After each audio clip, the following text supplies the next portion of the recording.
a movie called Followers, which was released in 2024. This movie tells the story of a famous influencer and her two best friends who experience terror from a group of psychopaths. Interestingly, this movie is the second sequel to the movie with the same title. Some might ask, why talk about the second one? The answer is simple. Compared to the first movie, this sequel offers a completely unexpected plot twist. Guaranteed, you won't be able to guess it. Curious? Okay, let's get straight into the story.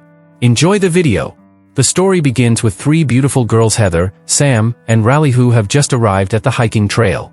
They plan to go hiking and camping in the great outdoors. Keep in mind, among the three of them, Heather is a famous influencer, or you could say a celebrity, who always shares every moment of her life on her personal social media. Before hiking, Heather reminded Sam not to forget to bring his inhaler. Apparently, Sam has asthma, which makes him very dependent on the tool. After making sure all the equipment is ready, they continue their journey to the summit. On the other hand, we are shown a ranger on patrol. At that time, he saw a crossbow lying on the ground and suspected that it belonged to illegal hunters. Not only that, he also found a laptop that was deliberately placed there. Curious, the policeman tried to examine it. However, before he could touch the laptop, suddenly from behind, someone shot an arrow right into his body. As if not satisfied enough, the mysterious figure then approached and cruelly killed the policeman. Meanwhile, Heather and her friends finally arrived at a lake. Unfortunately, they felt a little disappointed because the lake water seemed to recede due to the dry season. However, unlike the others, Riley wasn't too bothered and decided to swim there anyway. Soon enough, night fell. They had set up their tents and were preparing to rest. As they were fast asleep, a mysterious man suddenly appeared in their campsite area. Without hesitation, he sat quietly while watching the three of them who were fast asleep. Shortly after, Riley woke up to go pee. However, as she was crouching down, a masked man suddenly appeared behind her and immediately grabbed her. The man then took Riley to a place, tied her to a chair, and removed her mask. In a menacing voice, he claimed to be the wolf who was now ready to prey on his quarry. The next morning, Sam was the first to wake up. He felt something was wrong when he realized Riley wasn't in the tent. Soon, she woke Heather up and told her that Riley was missing. They start looking for her and find a doll nailed to a tree. Sam assumed that it was a clue. However, when she tries to follow him, her asthma suddenly flares up. Seeing this, Heather rushes to find Sam's inhaler, but it is nowhere to be found. Suddenly, Heather's cell phone received a video submission, in which Riley was clearly being held captive. Wasting no time, Heather immediately calls Sam to rescue Riley. However, while running, Heather's foot was caught in a bear trap. The pain was so intense that she could hardly walk. Sam tried to calm her down and told her to stay put while he searched for Riley on his own. Holding on to the clue of the nailed doll, Sam continued down the path until he finally found Riley, who was still being held captive. Unfortunately, the mysterious man was already waiting for his arrival. Without warning, he immediately fired an arrow and hit Sam's leg. Sam tried to escape, until the man was caught off guard. Sam quickly sprayed pepper spray on the man's face, then took an arrow and stuck it straight into the man's body. In short order, the three of them finally got back together, albeit in a wounded condition. Not long after, while on the road, they saw a forest police car on patrol. Riley immediately ran for help. Suddenly, however, an arrow whizzed by and hit the policeman right in the head. As it turns out, the culprit behind the attack is the mysterious man who was previously stabbed by Sam, and to his surprise, he's still alive. Now, the man is walking towards them while dragging a sledgehammer that he took from the police car. Luckily, due to the wound on his stomach, his strength is starting to weaken. Sam took this opportunity to finish him off completely. With that, the three of them finally survived. 15 months after the horrific incident, Sam was seen in the library. There, he felt that someone in the room kept watching him. Feeling uncomfortable, he decided to leave immediately. Just as he exited the library, Sam received a call from Riley, who told him that the documentary about the incident they had 15 months ago had finally been released. Hearing this, Sam was very excited and intended to watch it as soon as he got home. However, when she got to her room, she seemed hesitant to press play. Not long after, her boyfriend Tom came to visit. Seeing Sam pensive in front of the screen, Tom asked what she was watching. Sam replied that he was watching a documentary about the events they experienced. Here it was finally revealed that of the three, only Sam was still haunted by the incident. Riley and Heather chose to forget about it, while Sam suffered from PTSD due to the deep trauma that haunted him. That's why he was hesitant to watch the documentary, fearful that his old wounds would be reopened. Sam finally decided to watch the movie anyway. In the movie, Heather looks regretful because she feels that the perpetrator can know their whereabouts due to her habit of always sharing activities and locations wherever she goes. In the middle of the movie, Sam's trauma became more pronounced, making him unable to watch until the end. It also triggered a relapse of her asthma. After managing to calm down, Sam received a call from Heather. In the conversation, Heather invited Sam to attend a New Year's Eve event at her boyfriend Gareth's parents' house. She also invited Raleigh and one of their other friends, Leah. However, still haunted by trauma, Sam was hesitant to accept the invitation. It is also revealed that for 15 months after the incident, Sam never saw Heather or Raleigh again. As a caring boyfriend, Tom persuaded Sam to come to the event. According to him, the incident had passed, and there was nothing more to worry about. He also reminded her that their friendship was actually fine, and said that Sam shouldn't continue to be traumatized. Hearing that, Sam finally agreed to go to Heather's boyfriend's parents' house.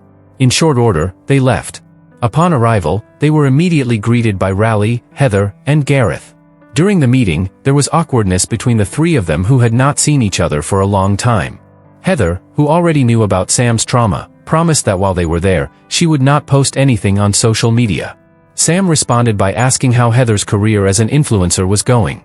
Heather then replied that the incident that they experienced actually made her even more famous, to the point that her number of followers almost reached 500,000.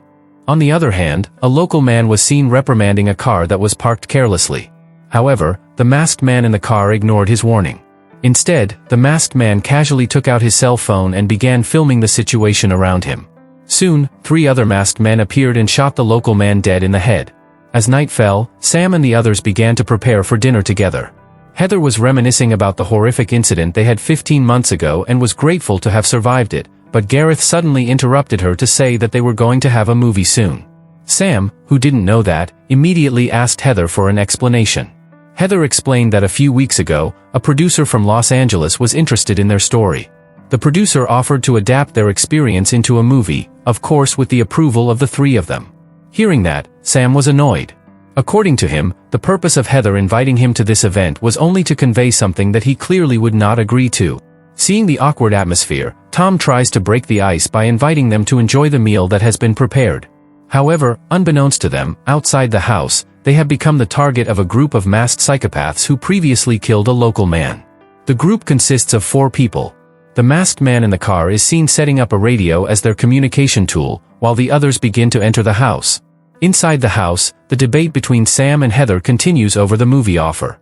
Heather insisted that survival-themed movies were favored by many people. However, Sam still refused, because he thought the events they experienced were not worthy of entertainment. On the other hand, Gareth's father, who did not want to get involved in their argument, decided to go out of the house with the excuse of wanting to smoke.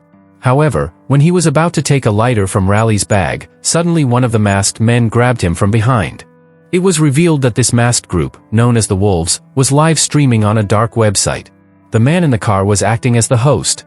However, the motive for their actions is still unknown. Back at the dinner table, Raleigh tries to change the subject by offering them a beer.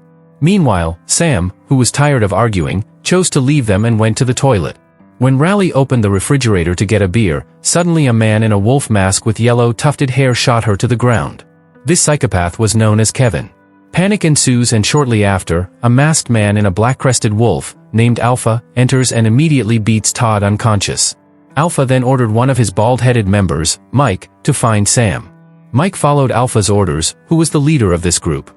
Mike started moving and finally found a warehouse outside the house.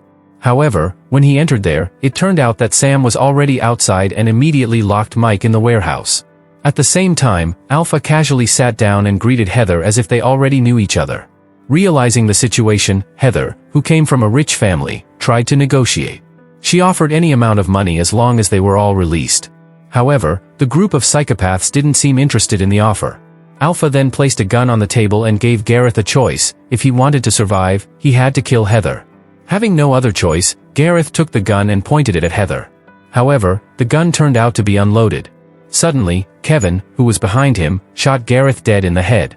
Meanwhile, Sam sneaked to the top floor of the house using the stairs. She quickly grabbed her tablet and immediately tried to contact the police. However, Mike managed to find her hiding place. On the other hand, Heather was now seen tied to a chair and shown on their live stream. Just then, Sam quietly sneaks in to get a gun.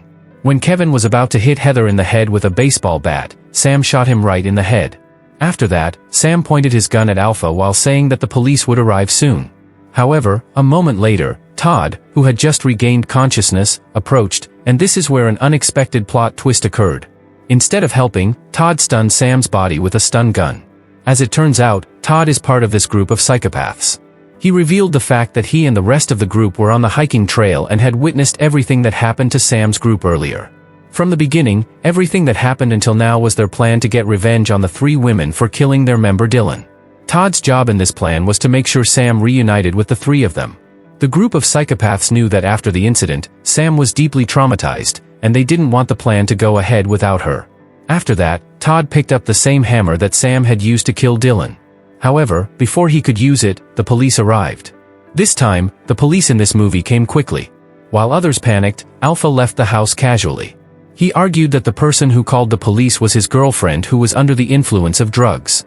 However, when the police asked to see his girlfriend, Alpha again argued that she was asleep. The police also asked for Alpha's ID card. When looking at the ID card, the 2 policemen seemed to recognize someone's identity. From the expressions of the 2 policemen, it appeared that Alpha's parents were not random people. Meanwhile, it turned out that Riley was not dead. Secretly, he took a knife and immediately killed Mike. After that, Riley also killed Todd using Mike's previous weapon. A gunshot was heard, making the police immediately point their guns at Alpha. However, Alpha remained calm. When the police were caught off guard, he quickly finished them off. At the same time, Riley immediately helped her 2 friends, then they hurried to get out of there. However, the psychopath standing guard in the car had already confronted them outside. Without further ado, Alpha immediately rained bullets down on the 3 women until they died. After that, Alpha was seen sitting at the dining table, waiting for the arrival of the police, as if his mission had been completed. He resigned himself to being arrested by the police, and the movie ends with an ending that is quite impressive. It seems that important people or children of conglomerates who feel unappreciated by their parents may do things like this, not for money, but to seek attention and recognition. Maybe you have other opinions? Feel free to write them down in the comment section. Okay, guys, that's probably all we can discuss this time. Thanks for watching, and see you in the next video.